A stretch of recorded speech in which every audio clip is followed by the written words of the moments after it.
Assalamualaikum warahmatullahi wabarakatuh. Kami dari kelompok 1 yang beranggotakan Anisatul Mukaromah dengan NPM 210103104 dan Dea Salmila Dwi Saputri dengan NPM 210103106. Video ini dibuat untuk memenuhi salah satu tugas mata kuliah Bahasa dan Sastra Indonesia MISD dengan dosen pengampu Bapak Satria Nugraha Adiwijaya MPD yang berjudul Kedudukan dan Fungsi Bahasa Indonesia. Pengertian bahasa. Bahasa adalah alat komunikasi yang tersusun dalam bentuk satuan-satuan seperti kata, kelompok kata, klausa, dan kalimat yang diungkapkan baik secara lisan maupun tulis. Bahasa dalam pengertian linguistik sistemik fungsional, bahasa merupakan bentuk semiotika sosial yang sedang melakukan pekerjaan di dalam suatu konteks situasi dan konteks kultural yang digunakan baik secara lisan atau secara tulis. Bahasa Indonesia adalah bahasa resmi bangsa Indonesia. Bahasa Indonesia juga menjadi bahasa persatuan bangsa Indonesia. Bahasa Indonesia mempunyai dua kedudukan yang sangat penting, yaitu sebagai bahasa nasional dan bahasa negara. Sebagai bahasa nasional, bahasa Indonesia diantaranya berfungsi sebagai alat pemersatu bangsa. Aspek-aspek bahasa. Aspek-aspek bahasa ada 4, yaitu yang pertama, mendengarkan atau menyimak. Mendengarkan adalah keterampilan memahami bahasa lisan yang bersifat reseptif. Mendengarkan di sini berarti bukan sekedar mendengarkan bunyi-bunyi bahasa, melainkan dengan memahaminya. Apresiasi serta interpretasi untuk memperoleh informasi. Menangkap isi, memahami makna komunikasi yang disampaikan oleh pembicara melalui ujaran atau bahasa lisan. Lalu yang kedua, ada berbicara. Kemampuan berbicara merupakan kemampuan mengucapkan bunyi-bunyi, artikulasi atau kata-kata untuk mengekspresikan, menyampaikan gagasan, pikiran, dan perasaan. 3. Membaca.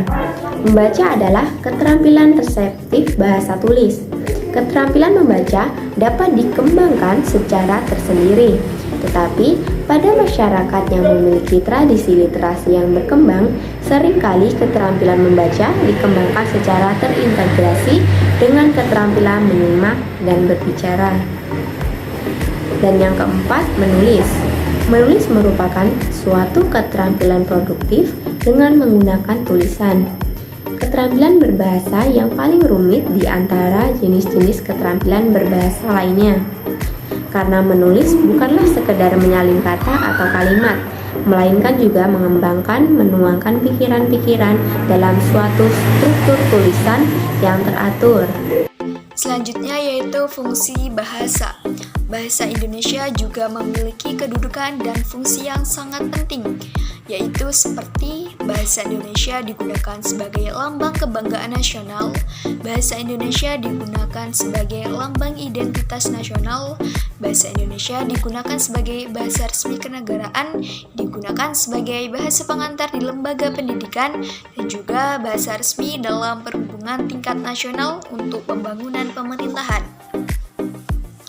Selain fungsi-fungsi bahasa di atas, bahasa juga memiliki fungsi-fungsi tertentu yang digunakan berdasarkan kebutuhan seseorang, yaitu bahasa sebagai alat ekspresi diri, bahasa juga digunakan sebagai alat komunikasi, dan bahasa digunakan sebagai alat kontrol sosial. Selanjutnya yaitu tujuan kemahiran berbahasa. Yang pertama, dengan kemahiran berbahasa kita dapat mengembangkan potensi-potensi pribadi. Yang kedua, dengan kemahiran berbahasa kita dapat memperoleh keahlian bagaimana menggunakan atau memahami daya pikir secara efektif. Yang ketiga, menguasai struktur bahasa dan kosakata secara meyakinkan, menggunakan suara dan artikulasi bahasa yang tepat. Yang keempat, dengan kemahiran berbahasa dapat mengungkapkan ekspresi perasaan. Yang kelima, dengan bahasa kita dapat mengembangkan kepribadian dan nilai-nilai sosial pada tingkat yang lebih tinggi dari apa yang bisa dicapai oleh masyarakat umum. Kesimpulan dari materi tersebut adalah bahasa adalah alat komunikasi yang tersusun dalam bentuk satuan-satuan seperti kata dan kalimat yang diungkapkan baik secara lisan maupun tulis. Bahasa juga sebagai alat pemersatu berbagai suku bangsa dengan latar belakang sosial budaya dan bahasa yang berbeda-beda ke dalam suatu kesatuan kebangsaan. Bahasa memiliki fungsi-fungsi yang digunakan berdasarkan kebutuhan seseorang, yaitu sebagai alat berkomunikasi, alat untuk kontrol sosial, alat mengekspresikan diri, dan lain sebagainya.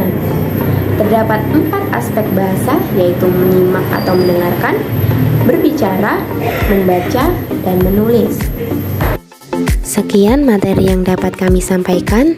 Terima kasih. Wassalamualaikum warahmatullahi wabarakatuh.